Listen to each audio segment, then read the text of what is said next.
আমরা মনে করি রাষ্ট্রপতির ভাষণ দেওয়ার কোনো অধিকার নাই।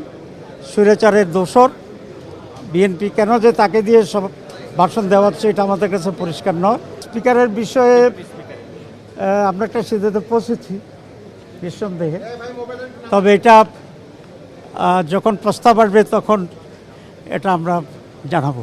আজকে আমাদের পার্লামেন্টারি বোর্ডের মিটিং ছিল।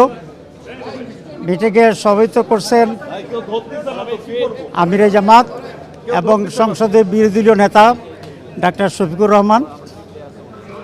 আমরা আগামীকাল যে সংসদ অধিবেশন বসবে সেই সংসদ অধিবেশনে এজেন্ডার সমূহ আলোচনা করেছি। আমাদের এমপিদের ভূমিকা কী হওয়া উচিত সে ব্যাপারে কিছুটা দিক নির্দেশনা দেওয়া হয়েছে।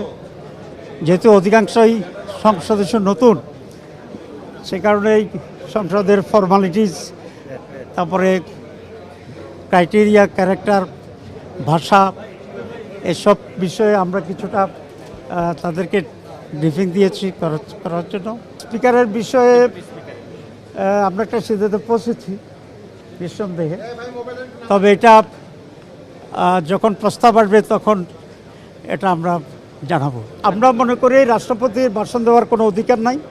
স্বৈরাচারের দোসর বিএনপি কেন যে তাকে দিয়ে সব ভাষণ দেওয়াচ্ছে এটা আমাদের কাছে পরিষ্কার নয়। তো এই বিষয়ে আমরা কিছু সিদ্ধান্ত নিয়েছি, সেটা আপনারা কালকে